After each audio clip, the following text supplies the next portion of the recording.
Hi, I'm Kay Spivey. So recently it has come to light that a lot of LGBT plus videos are being sort of non-discriminately restricted on YouTube. I'm going to put a link in the description below of someone who kind of talks about it with a little more authority and in a little bit more depth than I would be able to. So today I wanted to talk about a poet who I really love and who is well known for writing somewhat controversial and often considered very radical feminist poetry as well as lesbian poetry. So the poet I want to talk about today is Adrienne Rich. I first became aware of Adrienne Rich while I was studying abroad in England in 2011, and I really loved her poetry. Unfortunately, she died shortly after I sort of became aware of her. She died March 27th, 2012. I'm going to go ahead and read the blurb straight off of her Wikipedia page because I think they chose some very good quotes to describe her.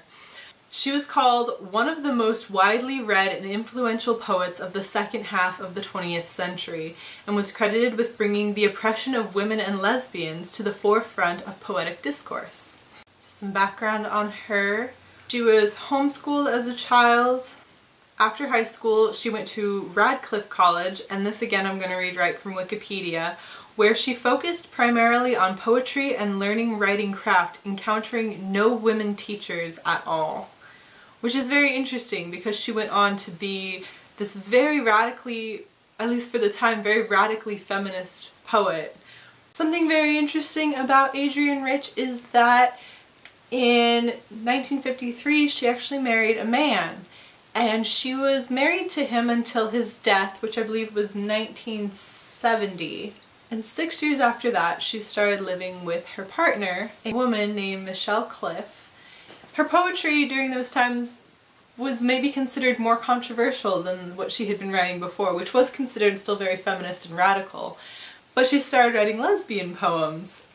And so enough about backstory. I think the best way to get to know a poet is to read their poetry. So I'm going to read you a couple different poems by Adrienne Rich from different points in her life. This first poem is called For Example, and it was published in 1963. Sometimes you meet an old man whose fist isn't clenched blue-white, someone like that old poet whose grained palm once traveled the bodies of sick children. Back in the typed line was room for everything. The blue, grape hyacinth patch, the voluntary touch of cheek on breast, the ear alert for a changed heartbeat and for other sounds too that live in a typed line, the breath of animals stopping and starting up of buses, trash fires in empty lots, attention once given returned again as power. An old man's last few evenings may be inhibited, not by a public, fountains of applause off auditorium benches, tributes read at hotel banquets, but by reverberations the ear had long desired, accepted and absorbed. The late poem might be written in a night suddenly awake with quiet new sounds, as when a searchlight plays against the dark bush tangle and birds speak in reply. The next poem I'm going to read for you is called Translations, and this was published in 1972.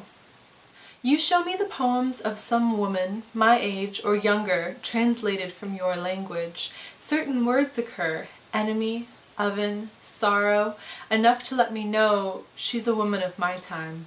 Obsessed with love, our subject, we've trained it like ivy to our walls, baked it like bread in our ovens, worn it like lead on our ankles, watched it through binoculars as if it were a helicopter bringing food to our famine or the satellite of a hostile power.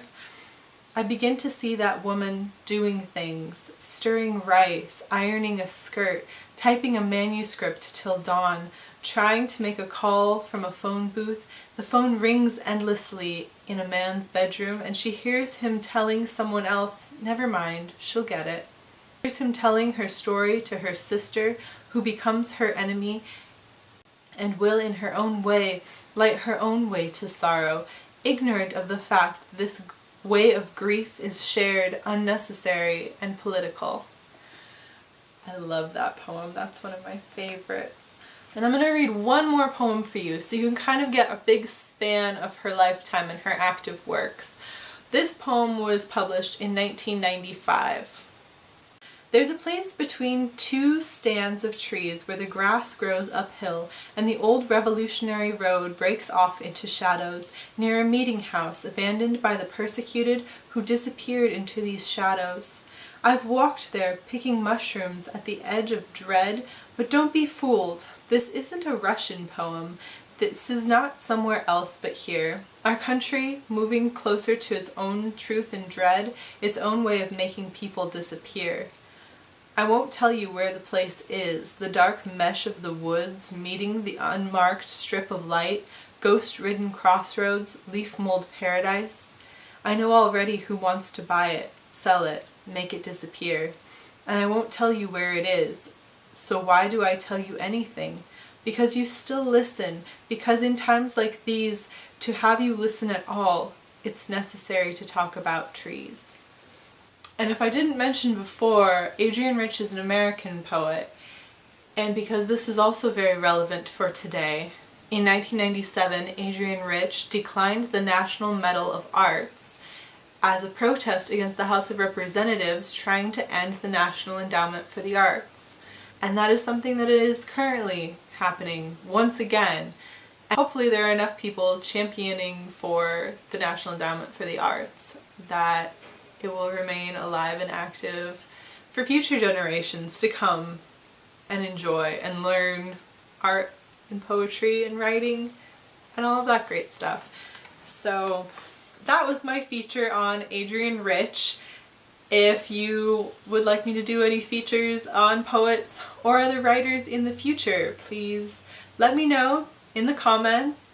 Give this video a like if you liked it and share it with anyone else who wants to get into some great feminist and lesbian poets. I'm gonna go ahead and list some other LGBT poets here if you're interested in getting into them.